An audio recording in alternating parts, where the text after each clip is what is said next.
You see, most business owners are trapped in their own creation.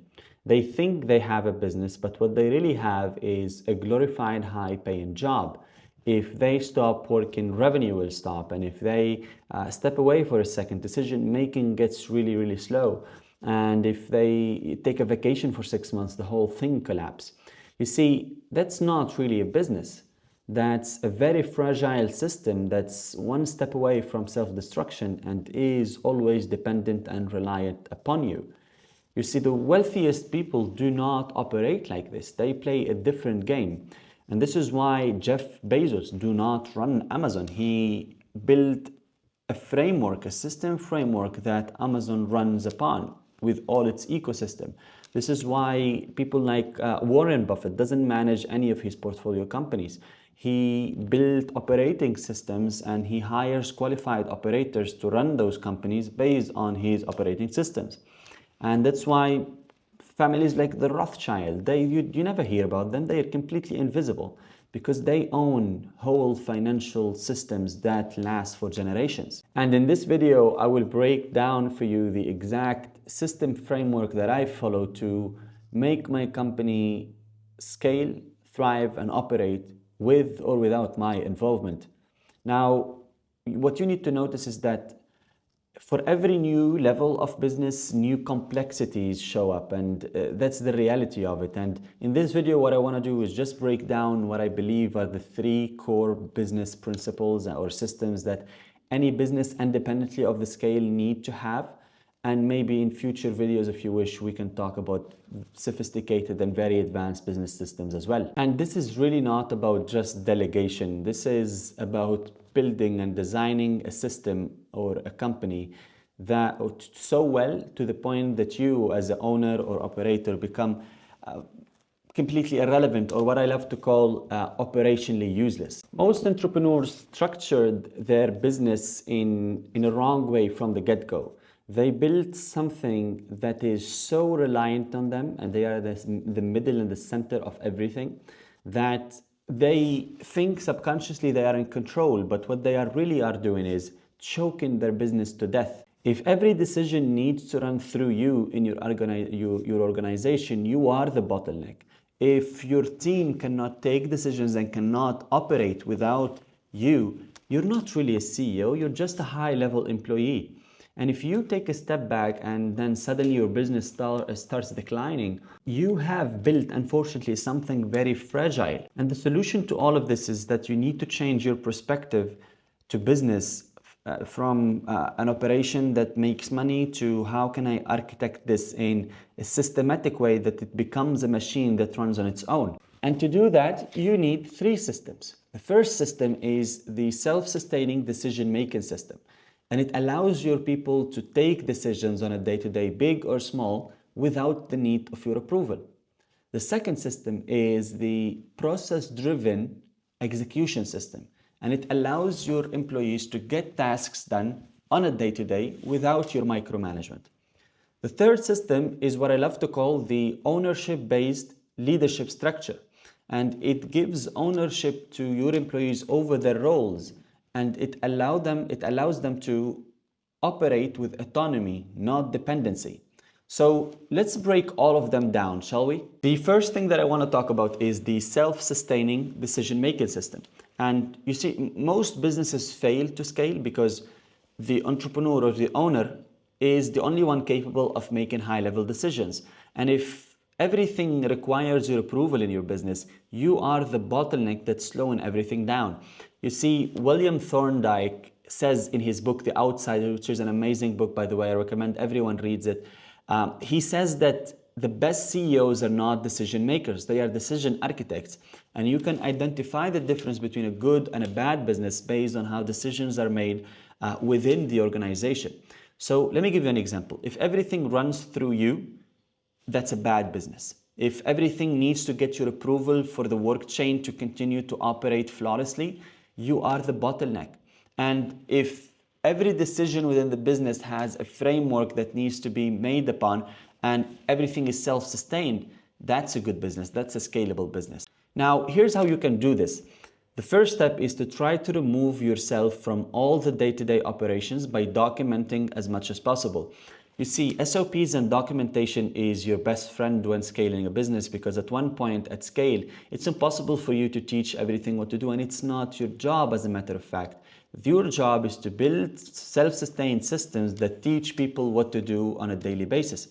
And documentation help you do that. For example, if your sales team continue to reach out to you for pricing strategies or what to offer as products to XYZ client and what to do here and what to do there, the best thing you can do is to create maybe something like a pricing playbook, or document how to do outreach, or document how to structure sales calls, and document as much things as possible that will help them answer all the questions they have. Because subconsciously what happens is that people will only reach out to you because they think your thought process of solving XYZ problem is better than theirs, or they don't have it. But when you document everything for them, you train their minds to think on their own, and they don't need you to take the certain decisions. The second thing is what I love to call the decision ladder, or hierarchy if you wish. And it consists of who does what, clear KPIs, clear organizational structure. Who does this, and what decisions, which decisions goes through which departments, and what are the frameworks that these decisions are made upon. So clear organizational structure and clear KPIs for each employee, whether a normal employee or leadership team, is very, very important. And the third step is to implement, and I really love this concept, it's called the disagree and commit culture.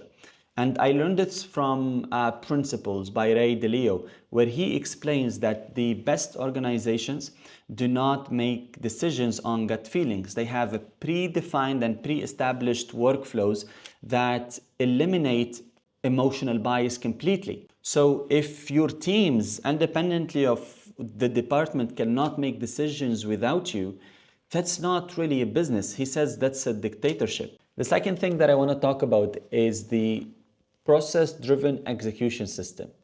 And you see, most businesses operate on chaos. They don't have repeatable processes. And I learned this the hard way. 3 years ago, I used to travel a lot, and whenever I travel on vacation or something, within a few days, things get chaotic. People will start bugging me with questions all the time. Employees will start to panic. Clients will start texting me about things that are not being done properly. And it felt like I have created a bottleneck, a prison that disguised as a company. And I wasn't truly free.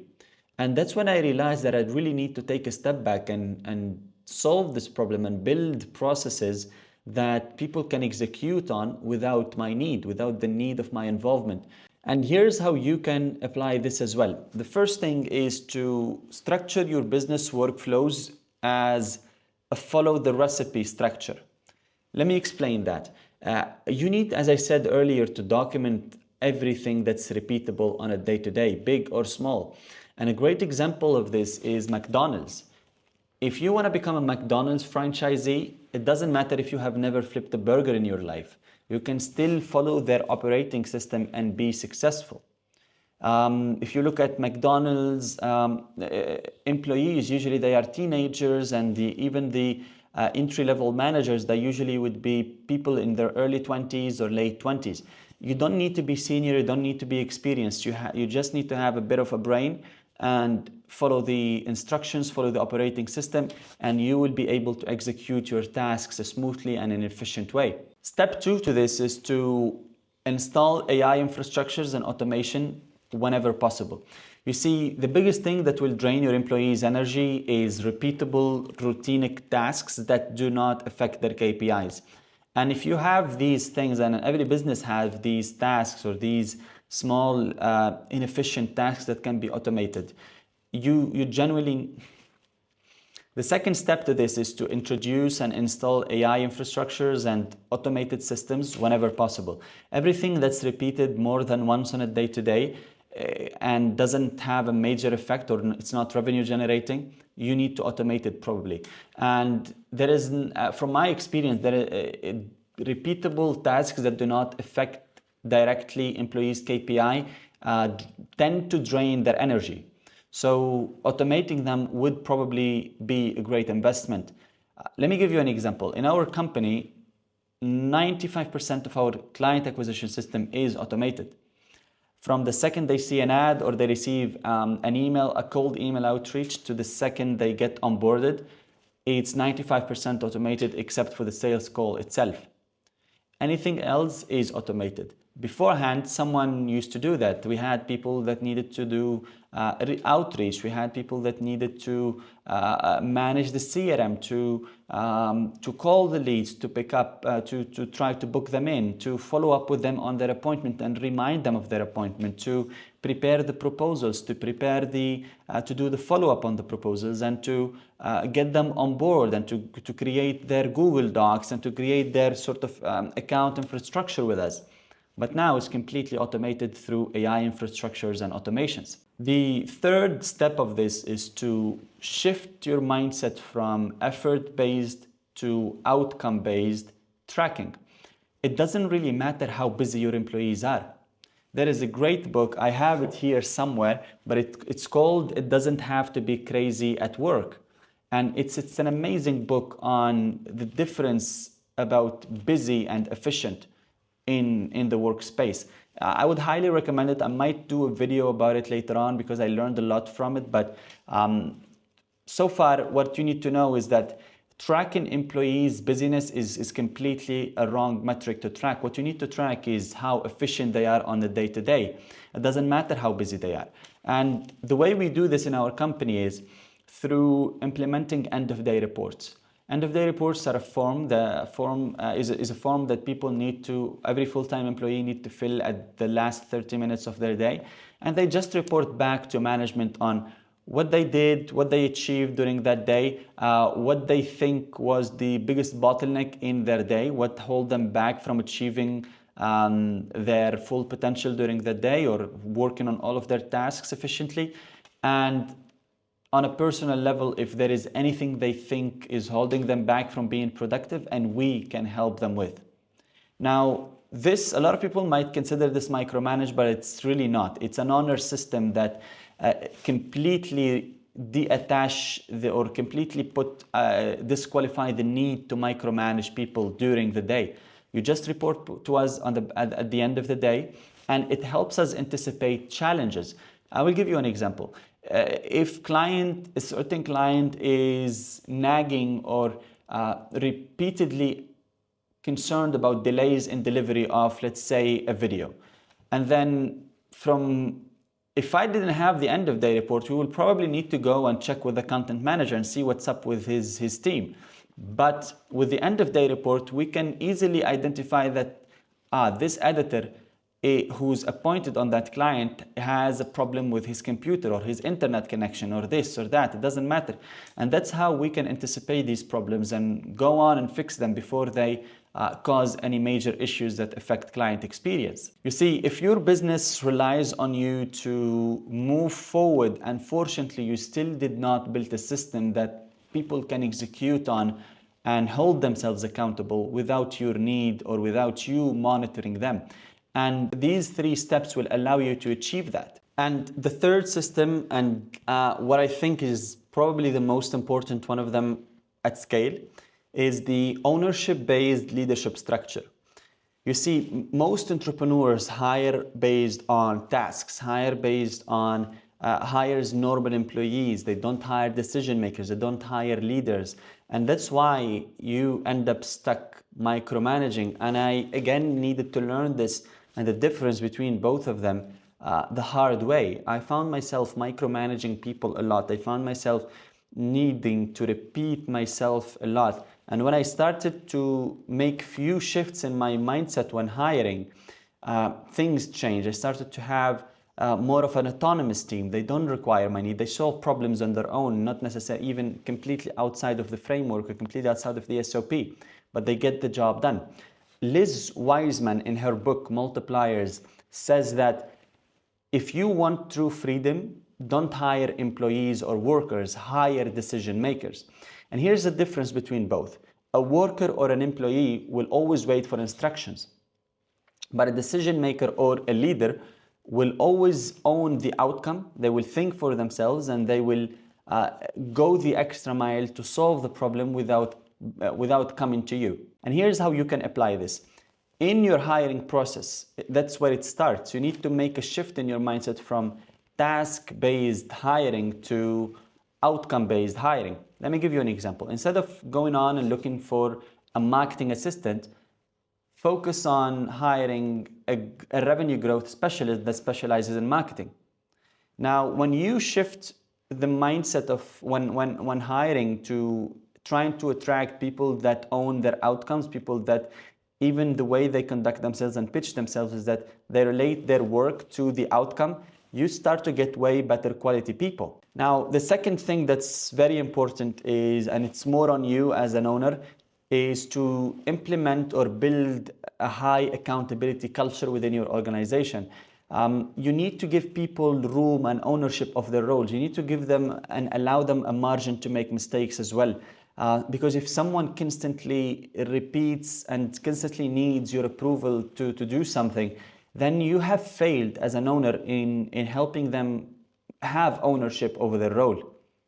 Leaders not necessarily are born, you can create them as well. If you have now a team member that's an employee, let's say, or with an employee mindset, you can gradually train them to become a leader as well. And I faced this, and I had this in my own company with one of our business coordinators. He's been with us for 3 years, and over time he grew up, and he was able to think on his own from being so dependent and asking questions about everything that he does, big or small, to eventually become an independent, think on his own and solve problems and master his work to where he reached the level where he masters his workflow. Third thing, and I think this is what I struggled with the most, and I can say that you will also struggle with this if you are an owner, is to make yourself as operationally useless as possible.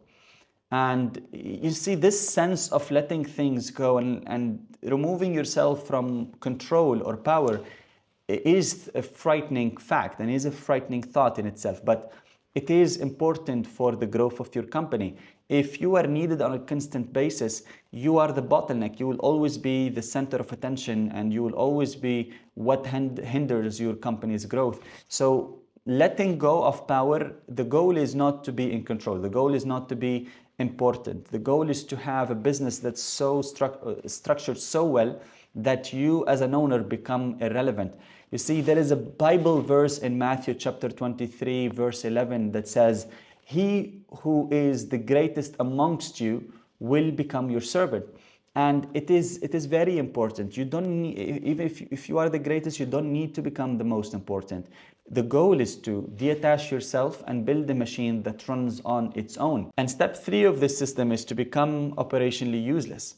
Now, this is by far was the biggest thing for me. It was a frightening fact. It was a frightening thought to imagine letting go of my control within my organization. But I realized that really, truly, the goal is not to be important. The goal is to design a system that functions on its own without my intervention, without my need. If you are constantly needed within your organization, you will always be the bottleneck. You will always be the part that hinders the company's growth. You see, there is a Bible verse that I love. It's mentioned in Matthew chapter 23, verse 11. It says, "He who is the greatest amongst you must become your servant." The goal is not to be important. The goal is to design something that runs on its own. If you are the owner, you don't need to be important. Let go of that ego. You see, if there is something that I learned over the last few years is that true leadership is not really about control. You just need, I think it's more about building and designing a system that holds people accountable, but at the same time gives them the freedom to own their decisions. Now, as usual, you have 2 options after you watch any video of mine. You will have option 1, you can go on, do your thing, continue running your business like a high-paying job, And if it works for you, it works for you. You will still be the bottleneck. You'll never be able to scale big. But if it works for you, it makes you happy, it makes you happy. But if you choose option two, build this a self-sustained system or machine where your business runs and builds you wealth without your involvement, then you will be able to achieve few things. The first thing is that you will be able to remove yourself completely from decision making. The second thing is that you will be able to install repeatable and sustained workflow processes that people can execute upon without your micromanagement. And the third thing is that you will be able to build a leadership team that owns their decisions and be able to help you achieve true freedom within your own creation. You see, the Quran says, Allah indeed does not change the condition of a people until they change what is within themselves. The change will never happen if you don't make the change internally, if you don't make the change up here. The problem is not your business. The problem is that how your business is structured is not allowing you to have true freedom. And once you do this shift based on the three systems we discussed today, you become, your business stops being a burden, your business stops being a huge liability disguised as a company and becomes a true wealth generating asset. And if you actually understand this, you will be able to build what I love to call a freedom machine.